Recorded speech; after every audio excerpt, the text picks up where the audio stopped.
Okay, great. And now, This is the sometimes called the legend of the Pardes. Now, Pardes is a word that you all know, even if you haven't seen it in not exactly that form before. Can you think of a word in English that Pardes sounds like? party. Party? Yeah, that, I guess kind of, except that's a T and not a D, but all right. Um, any other guesses? Well, the word I'm looking for is paradise. Oh, And although the word paradise comes to English through the Greek and the Latin, but the origin is pardes from the Hebrew, and it means literally an orchard. Um, but the idea that there is some sort of uh, paradise that is a location in some sense that has special status is a common idea in religious systems around the world. So, can anybody think of some examples from that you know from religion or other ideological systems that isn't the examples of paradise? in the Garden of Eden? Yeah, Garden of Eden, of course, is probably the most famous example. And if we say the word paradise, we apply it to the Garden of Eden, what does that suggest? Repetition, parrot. Repetition? Well, parrot, repeat. Uh, We can skip that one. no, I don't think so. But we got that D and T problem again. But uh, how did you mean, Judith? I don't understand. Well, I was just thinking of the word itself, paradise, parrot, repeating, but it has nothing to do with this particular parsha, which I've read and enjoyed and was familiar with. So, Okay, yeah, I don't think that there's a connection there. okay. I don't see it for whatever reason. Um, okay, what are the qualities of the Garden of Eden which might lead us to call it a paradise? Well, supposedly before the fruit, eternal life. Ah, maybe so. That would be a possibility. Okay. Anything else? Comfort, beauty. Beauty for sure. What do you mean by comfort, Judith? Everything one needs is there. Uh-huh. Um, Okay. So it's a notion of self-sufficiency, let's say. Um, okay. Anything else? sustainability. Sustainability. That's a good 21st century word. Right. I don't know if the rabbis would have understood that or not, but it makes sense today. That would be a paradigm. What would make sustainability something that's sustainable a paradise? What is it about? Well, so it would always be there. There's a constancy to it. Uh-huh. Okay. That sounds like a useful idea. Why is this? And there's comfort as well that I would gather. Comfort. Okay. All right. Um, if I tell you that something is a paradise, that I'm experiencing or living in paradise, what does that suggest? What's my experience? The harps never got out of tune. The heart's never get to, okay. Maybe paradise has Sorry, other I worlds. couldn't help myself. Well, No, it's fine. it also suggests kind of a dualistic world where when you have paradise, then you must have a place that is outside of paradise. Oh, that's interesting. Okay. Well- Are you thinking of, well, what are you thinking of? I mean, many of these things, like life, you can't have any idea of life without having death. Yeah, so they imply an alternate possibility. Yeah, And yeah, Hmm. okay. Yeah, I buy that. my So there's a paradise, and there are places that are what? where Not in paradise. instruments are out of tune. Yeah. So in the context of this legend that we're reading today, which is located in a number of different sources in Jewish literature, the conventional understanding is that this pardes, this paradise, if you will, is the connection to, or the discovery of, or the entry into the world in which the one is connected most intimately with God, that Torah is most completely fulfilled and expressed. Um, you might call it a world of Torah, perhaps. Um, and the legend of the four rabbis who enter into the Pardes is a legend which is understood in the Jewish tradition as being an attempt to connect with, to be in the presence of a completely realized domain of Torah. So when these four rabbis go in, they're in search of something, and what they are in search of is an experience where they are now fully enveloped, so to speak, by Torah and what it means. In and what makes that a paradise is that it is what we might call, in another context, the messianic world.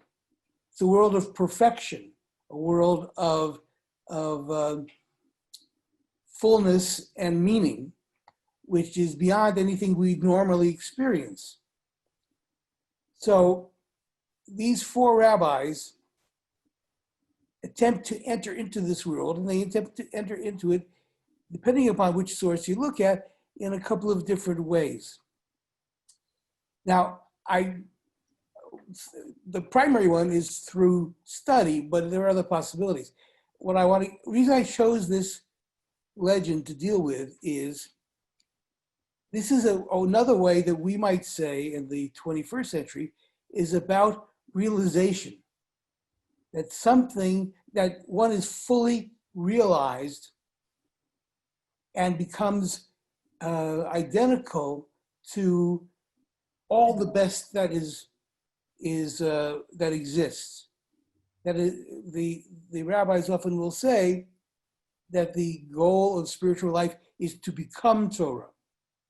It's a very Hasidic sort of idea. It's not just to study it, to know it, to understand it. It is to become Torah, which is a way that we today might call self-actualization. So the idea of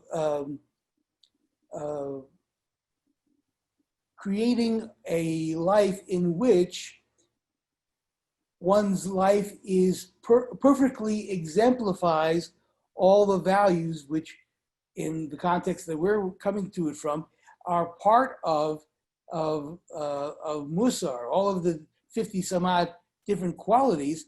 If we were ever to fully realize all of those in our lives, we would be engaged in what, for these four rabbis, was an attempt to enter into a world that is all Torah and in which we are all Torah.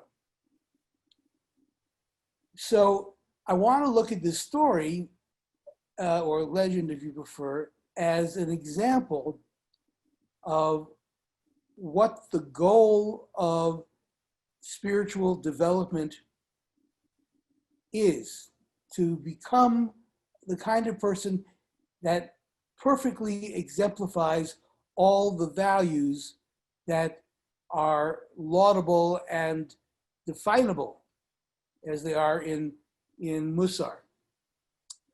Okay, So who are these four rabbis that try to enter into the Pardes? Well, they're probably the four most famous or the most important rabbis of the early rabbinic or Tannaitic period. The name that is probably best known is Rabbi Akiba. Rabbi Akiba, many people would say, I don't know about everybody, but many people would say was the most important rabbi in the early rabbinic period. Most of what we think of as rabbinic positions are positions that were enunciated by Rabbi Akiba. If you would like to know more detail about Akiba, there is a wonderful biography of him by Louis Finkelstein called, interestingly enough, Akiba. And it's definitely worth reading.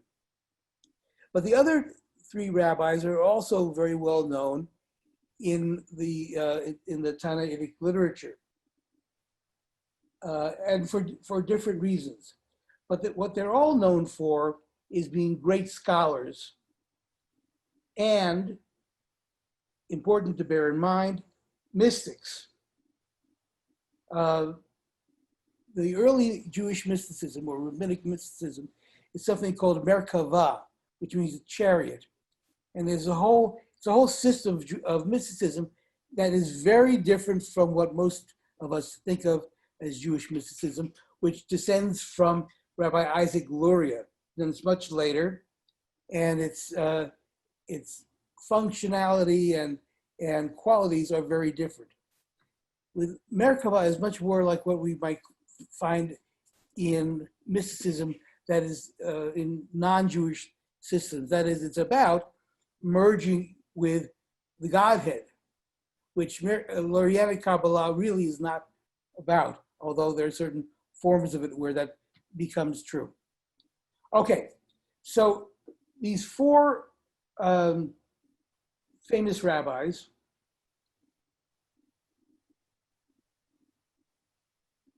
through dint of study and discussion and immersion in the texts of Judaism, attempt to enter into the Pardes with very unpleasant results in three of the four cases. What happens to Akiba is the only one who enters into the domain and emerges unscathed. Okay, what happens to the other three? Anybody know? Yeah. What? One goes crazy, one converts, and I can't remember the other one, but I think one dies. and one dies. And One dies. What occurred to me when I read it was this is like when Moses got the Ten Commandments, he had to turn his back and couldn't look on the Godhead. And right. Possibly the first one must have looked, and zap. Yes. Well, now there is debate about whether or not this is meant to be understood literally or figuratively. That is to say, does the story mean that one of the rabbis actually went crazy, or one of the rabbis in fact died, or that they just became insane in some sort of metaphorical way? And both positions are adopted by various scholars. But I want to point out that Elisha ben Abuya, otherwise called Acher, the other one, I think, Judith, did you just say that something about plants?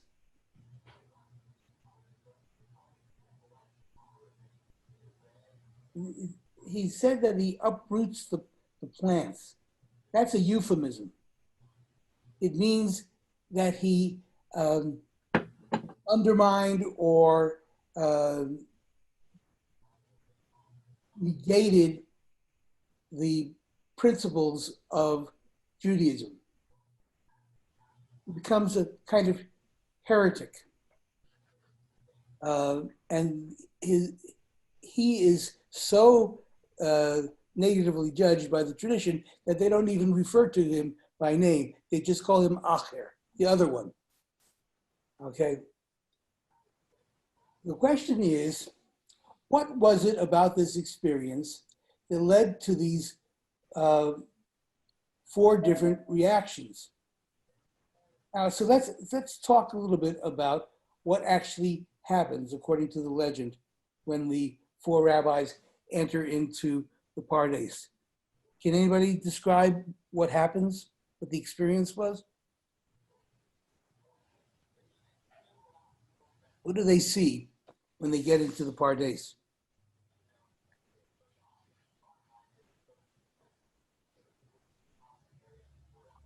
I didn't know that it said. Does it say in the? Gemara says, did Rabbi Akiva accept this rebuttal? What is that?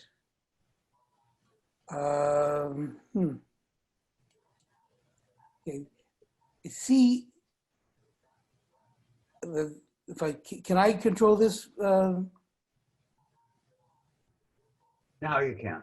Okay, thank you. All right. See if I can, it doesn't always respond, even though it's supposed to.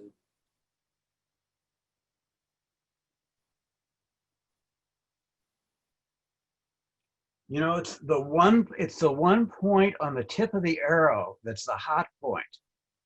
I see. It's not like a hand. It's like a finger. All right.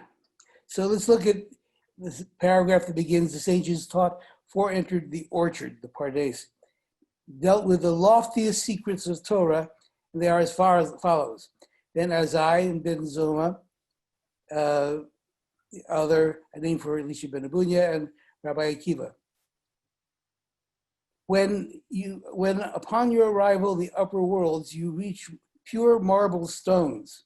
Do not say, water, water, although they appear to be water, because it is stated, he who speaks falsehood shall not be established before my eyes. Okay, so what is it that they are seeing? Marble stones. No, water.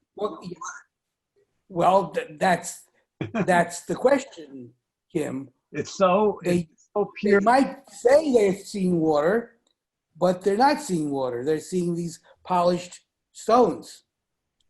There's a reflection. And that reflection looks like a sheet of water. It's kind of like a reflecting pool, you might say. That's what most people would say about it. There's some division about that.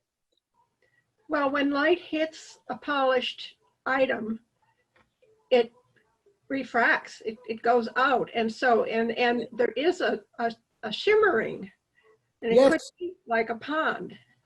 So exactly. It's incorrect. What's incorrect? The stones, well, the light is indirect because it. Oh, indirect. Indirect. I thought you said incorrect. No. All right. So they enter into the Pardes, or the orchard or the garden, and they see what looks like a sheet or pond or whatever of water. What's the problem with calling it water? It's not. Water. Why is that a problem? Remember, it says water, water, twice.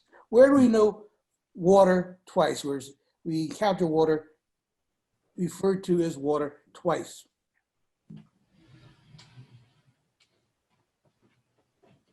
The story of creation. What are the 2 waters? When God creates the world, what does God do with the water? God separates them. There's the upper waters and the lower waters. Okay? So you're saying that this is really a view of something primordial. Oh, well, they're getting into the secrets of the Torah, Michael. So now we're going to try to understand what those secrets are. Mm. And when you enter into this world, one of the dangers is what you see or what you think you see and what you actually see may not be the same thing. This is a case where the four rabbis enter and they will see something that looks like a sheet of water. Do you think that do you think this is also a metaphor, or whatever the right turn of phrase is, Yeah. pointing to the fact that when we look at anything in the world, we may not be really seeing what's really there, especially if it is that we're trying to get closer to God, then we may not be seeing God in everything that we look at. And if we call, exactly what I mean.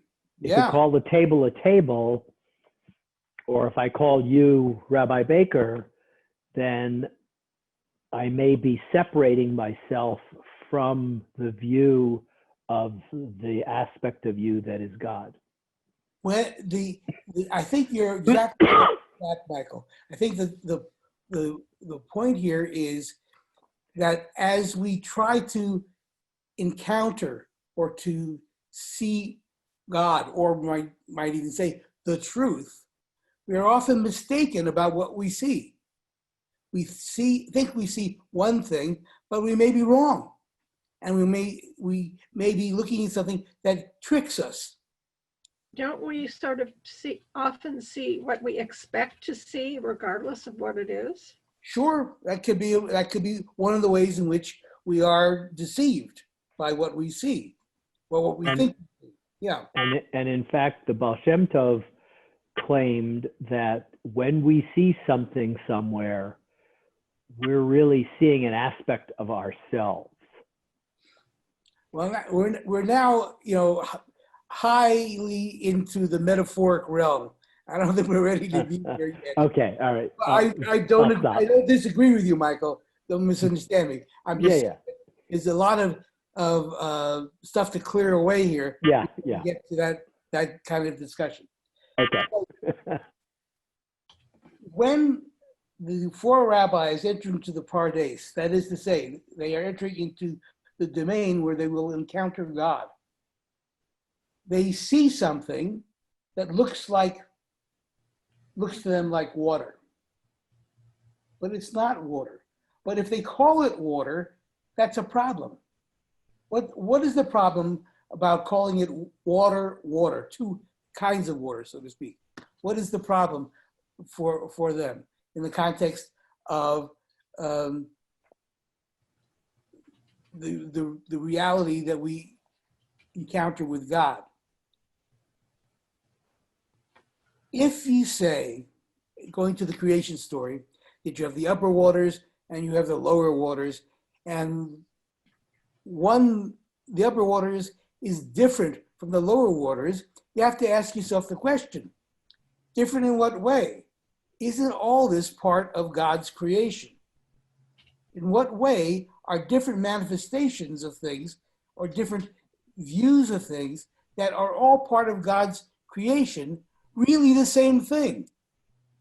If they are somehow essentially different, then we're dealing with a very problematic view of what creation is and of what God is. That is to say, that our experience is not unified in the way that we would expect it to be if everything is God's creation.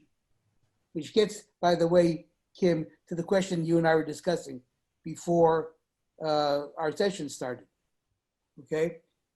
So if the two waters of creation, the upper waters and the lower waters, are really the same waters, why does God separate them? What is the point of doing that? Anybody have a guess? Nope. Well, I mean, we have to deal with things in the world. Yes. And in order to deal with them, we have to objectify them. We have to make a distinction between the thing we want to deal with and the things we don't want to deal with. Mm-hmm. And so it's sort of a necessary illusion that we have to have in order to survive.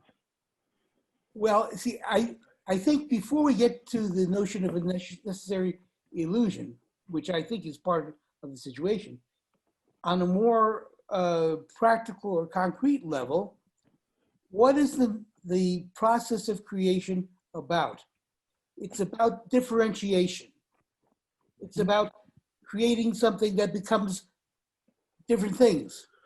That at each stage, there is an element of differentiation, and new things emerge. Okay, so God begins with tohu vavohu, the unformed and void universe, but out of that comes specific things, and each of those specific things lead to other specific things. And the process of creation is the ongoing unfolding of differentiation. So, in our world, we might say, if we wanted to translate this, we look at the world, and every time we look at the world, there are new things in it that have come into being from other things that pre-existed to them in this ongoing process.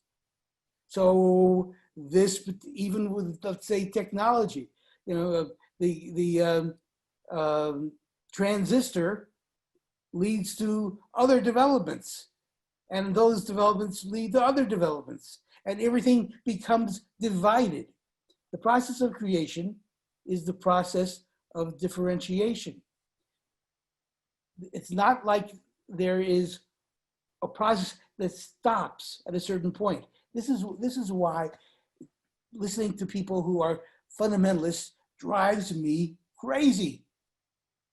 Because the only way to understand the notion of creation is to understand that it is ongoing, that it contains within it potentials that come into existence progressively. I don't mean that politically.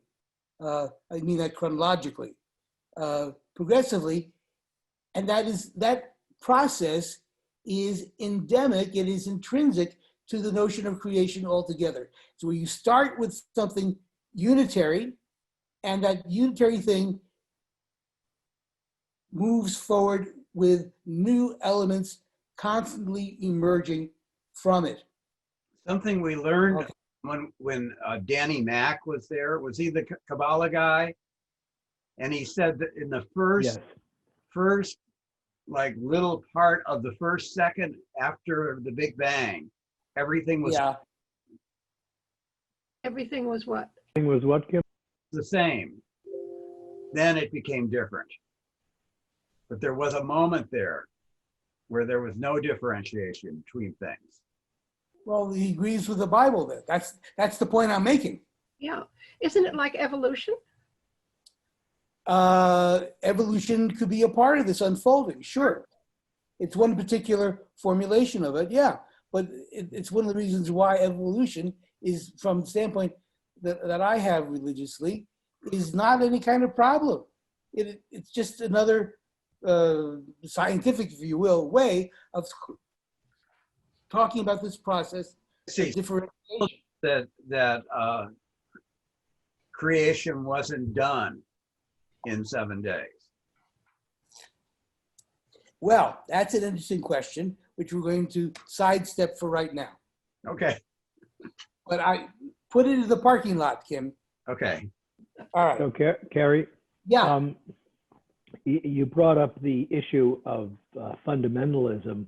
I'm not going down that path, but we do need to deal with the world, and we create names of things. Yes. And when we create names of things, we somehow believe that the name represents all instances of the thing. So for example, we might say tree, and that hides the distinction between an oak tree and an elm tree and all the other kinds of trees. Yeah. But it makes us think, it's easy to go down the path to think that tree is a real thing. And actually that's what can lead to fundamentalism. That is, you believe you understand it. And also, rather than seeing that you have to actively participate to distinguish between the various things for which you have this shortcut. Well, I think that to fine tune that a little bit, Michael, the idea is that all of these newly minted entities, which result from that emerge from something that already exists in this process differentiation, I think you also can read it backwards, which is to say that if you push things back, there is an origin that they all share. That differentiation doesn't start. It starts from a unitary entity, so to speak. And I want to say, since I'm a rabbi, the unitary entity is God, which sets in motion this process, this process of differentiation. The creation story we see in the Torah is a metaphoric, if you will, or a literary formulation of this process of differentiation, which it doesn't necessarily assume ends anytime. Right, and on the way back to the beginning of it, yeah, we reach water. Yeah. And now we can get back to the story. That's the beginning of the process of differentiation. God separates the waters from the waters, and then heaven and earth emerge, and so on and so forth. That's the point. This is like the paradigmatic moment at which differentiation begins. Okay? Now, the question is to understand that it is true at one and the same time that all of these differentiated forms are not identical, but they all trace their ancestry back to the same source. So things that we encounter in the world are both different and the same. That's what it means to talk about unity, or as in the liturgy, Shema Yisrael Gad Adonai Echad. In what sense is God one? God is not one because God is a unitary thing. God is one because God is the single source of all the different forms that we encounter. So if you were to say that the upper waters and the lower waters are different things, that would be true only if you also acknowledge that they have the same source. You can get, as used to say in the old maps, there be dragons. You make the statement that upper waters and lower waters are two different things. That is true in a limited way, but it is also not true. Right. This is, always the Jewish, the eternal Jewish position, which is yes, except when this is true, except when it's not. So what we're getting at here is it is easy to be misled, to be mistaken, to misidentify the various and sundry things that we encounter in the world and think of them as all being essentially different without seeing the unity that lies behind them. When the phrase water is used, you can use that phrase, but you have to understand that it doesn't mean that there are two different waters that are somehow essentially different from each other. There are two different waters that have emerged as different, but are also at the same time the same. How does this apply to understanding or encountering God? Well, I think it should be fairly clear when you trace it out that in encountering the world, Michael was pointing us in this direction before, we encounter many different things. And the question is, in what ways are these things related? In what ways do they represent a discontinuity? That's something we always have to wrestle with. So, if you're going to enter into the garden, you have to be sure you understand what you see. And in the case of the three rabbis, other than Akiba, I think the implication of the legend is that they misidentify what they see. They don't see the unity behind the various and even contradictory manifestations of creation. They think that what the water that they see there, they think they see there, is something real. It's not real. Behind all the things that we encounter in the world, there is a unity that is really the reality of the thing. It takes. And we call that God. Sorry? And we call that God. I think that's right. I think we do. The stones, What about stones? are they stones? What they see? Yeah, Sure. they're not God. I mean, they're both No, and God, or no, they are an element, a created element in the garden. So Michael was saying before, what about different kinds of trees? Well, you can push this even further. All right, so there are oaks and maples and beech trees and so on and so forth. There are also trees that bear fruit. Well, that's maybe a different category. Or maybe there are trees that we use to designate our genealogy. Maybe there are trees that are systems of taking notes. There's a system that works that way. You take notes, everything is branching off everything else. I mean, the more we look at the entity trees, the more different kinds of trees there are, and the more differentiation among these different kinds of trees there is.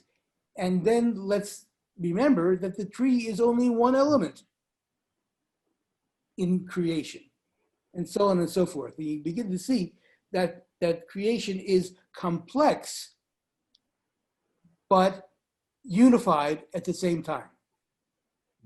It's not a unity that's imposed on it. It's a unity that is essential. So it is easy, even for these four rabbis, three of whom encounter this experience, to go into the Pardes, steeped in Torah as they are, et cetera, and misidentify what they see. Not to see the essential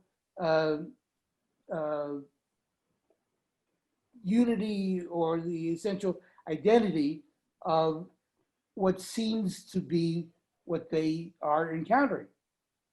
Akiva is the only one who doesn't get tricked in this way. He emerges from the Pardes not having made this misidentification. That's how he's different from the other three. And in the case of the three who are misled or mislead themselves, really, there are differences in what the implications and what the effects are. One dies, one becomes insane, and one uproots basic principles so that he distorts reality. Okay? These are really the three basic ways, if you think about it, that we make mistakes. Either part of us ceases to exist, or it becomes incomprehensible, or we begin to think in distorted ways, to misinterpret what it is that we see. These are all instances of a psychological phenomenon that is well known to all of us. It's called cognitive dissonance. Does anybody know what cognitive dissonance is? Can you define it? So they can't connect what they see with reality. That's true. That is one of the characteristics of cognitive dissonance. But there's a specific psychological phenomenon here too. Cognitive dissonance occurs when we encounter reality that strains the limits of our definitions. And when our definitions get strained, or our categories get strained, we have a couple of choices. One choice is to twist, reinterpret the system that we have of categories in such a way that it can include this new information that didn't fit with the old way we were thinking. Right. You know, a good example is, I guess the classic example is the Ptolemaic system of the heavens. That is to say, the earth is in the center and the planets and stars revolve around. And they were unwilling to give up this idea that the earth was in the center for a whole variety of reasons. And they would reinterpret what they observed. They created this notion of something called epicycles.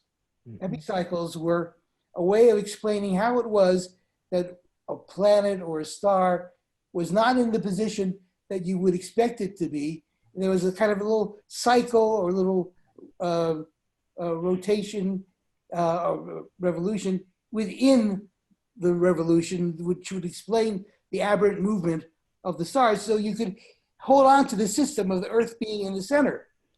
But eventually, there are so many epicycles and so much distortion that you're faced with the prospect of either having to abandon the system where the earth was in the center, or live with a world that was discontinuous. Well, some people decided to live with a world that was discontinuous, and they saw an antipathy between science and religion, that somehow they're going to hold on to the old system despite the fact that the evidence doesn't support it. Mm-hmm.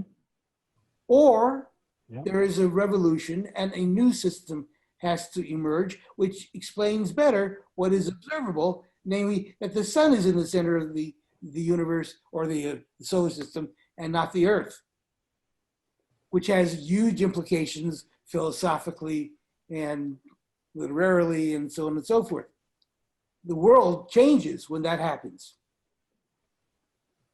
People who look at this phenomenon of cognitive dissonance will talk about failure of nerve. That is, you get to the point where the system can only break if you persist in holding on to it. And at that point, you either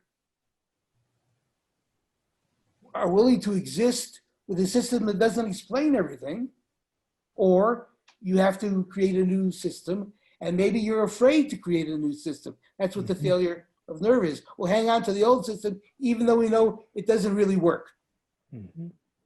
Better the devil you know than the devil you don't, which is the way we put that quite often, okay?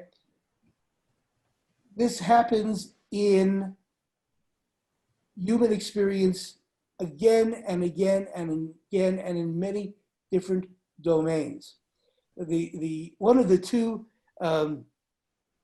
Nobel Prize winners of the University of Texas is a fellow named Ilya Prigozhin.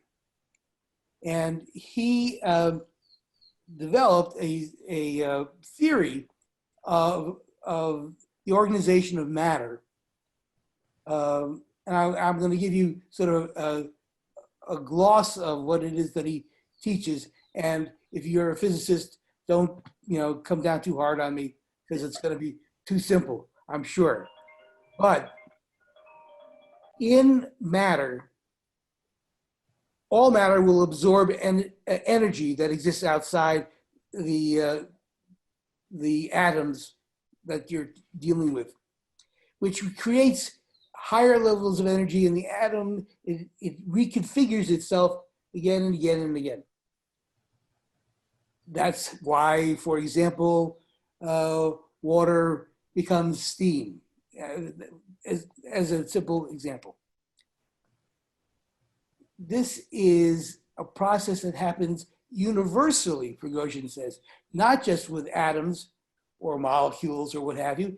It happens with ideas. It happens with systems of all kinds, that all of them have to be capable of absorbing new information, new energy, and so forth, and have to be able to reconfigure themselves.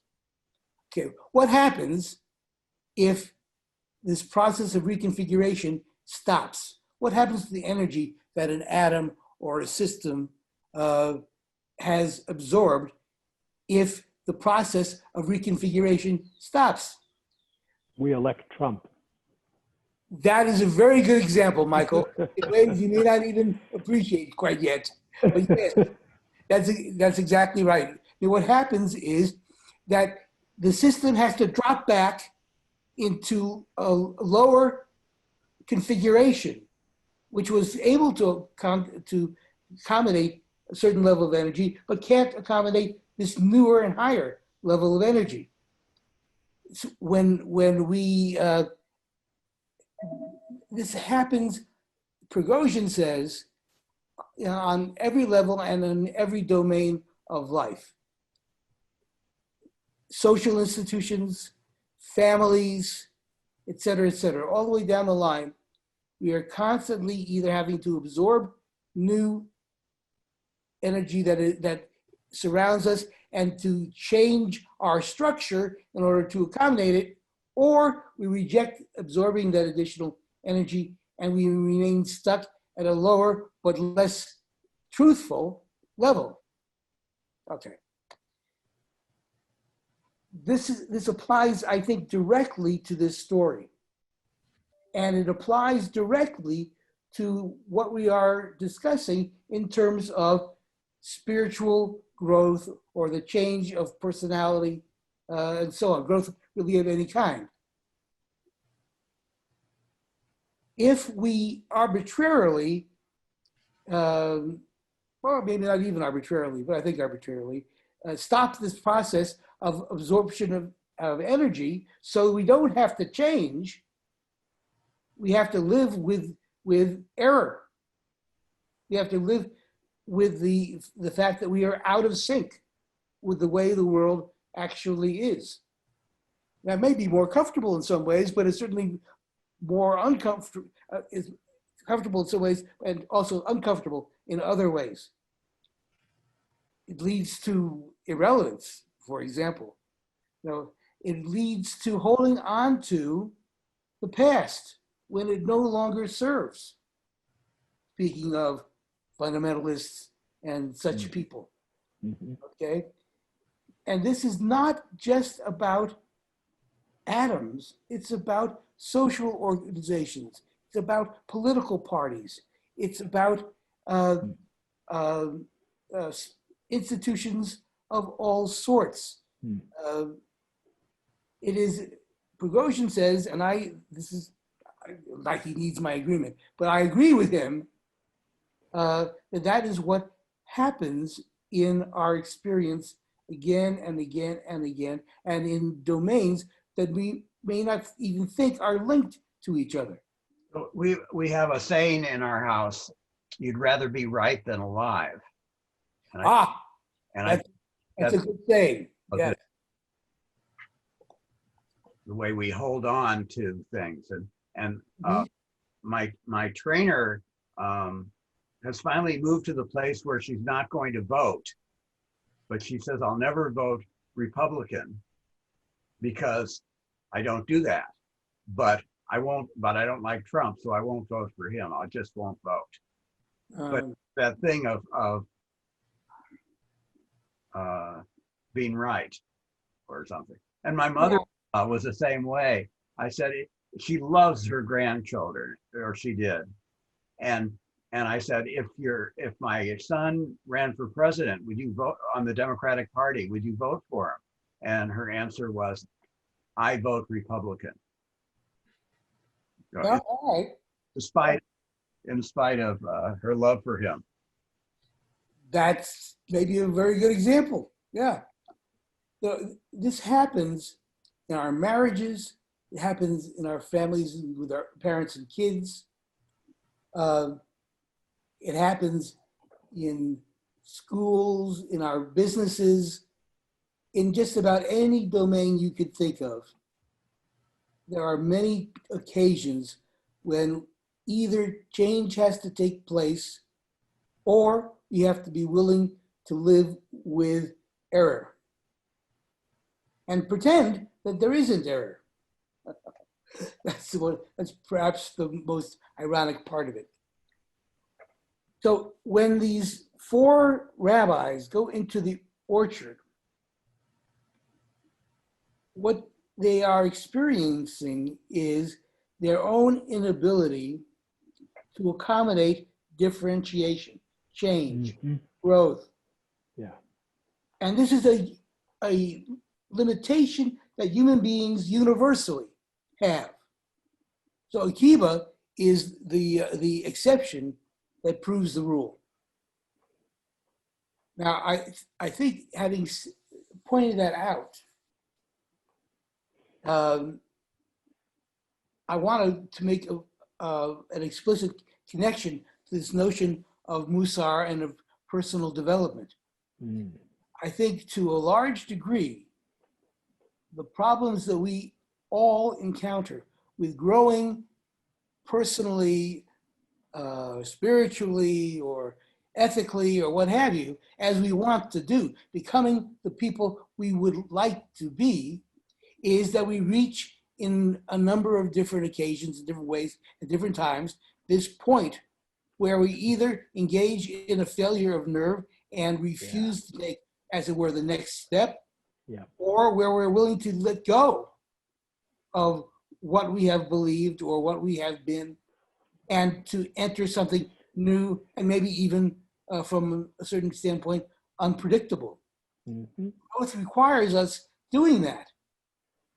So in the process of dealing with this Mussar system we've been looking at, there are means that are employed, like dialogue, which are meant to lead us to the point where either we engage in something new that is unprecedented for us, that is revolutionary, or we fall back to our old ways. That's what this process of dialogue is about. It's meant to push us to the brink of change. And for that reason, it is essential that you cannot do Mussar, you cannot do spiritual growth by yourself. From the Jewish point of view, you have to be engaged with other people. It is not transactional, but it is interactive. Change requires the impact of energy from outside the system that you're using. Where does that come from? It's not possible, or I'll at least say it's not readily available to do it by yourself. I think for obvious reasons, because we immediately fall to the old system and use that to explain this new set of impacts that we are having to deal with. you know, we talk about this in many very down-to-earth and practical ways. As parents, we all know that this happens constantly as we interact with our children. We are continually having to accommodate a new reality as our children change. We have to change in a commensurate sort of way. And if we insist on holding on to our kids at a certain, as they manifested who they were at a certain stage in their lives, we construct some real disabilities for them or for our relationship. Or holding on to the world that we grew up in. Or they grew up in. Yes. Well, in the case of the kids, they grew up in, Yeah, but it could also be our world too. Yeah. I mean, it was our world at that point in interacting with them. So Sure. yeah, I think they're both true. I think that the idea of holding on to something, even past the time that it has real utility, is a big part of what holds us back in terms of our personal and spiritual development. It's my And mother it's very, holding to that. sorry, way. go ahead. My mother-in-law holding on to voting Republican. Yeah, No hard matter- to give it up. Yeah. And people holding on to various kinds of addictions. Addiction is a good example. Yeah. There are physiological elements to that too. But still, Yep. Mhm. there is a psychological element as well. So in 1 minute, I can make Michael host, and then he can end the meeting. Okay. Well, we could do that. I mean, we're actually in a fairly good place. Yeah, to we are. stop Yeah. and to stop. So I have to stand on ceremony. But Yeah. you can see why, for Introduction. me, this particular legend is crucial in understanding what is the kind of change we're talking about when we talk about spiritual development. Okay, that's Yep. why I chose it. And we'll Excellent. look into it more deeply because there's still more to talk about here. And I want to say Shabbat Shalom to everybody. And I hope you found the text and the discussion worthwhile. Awesome. Thank you so much. My pleasure entirely. Good to see everyone. Bye-bye. Thanks.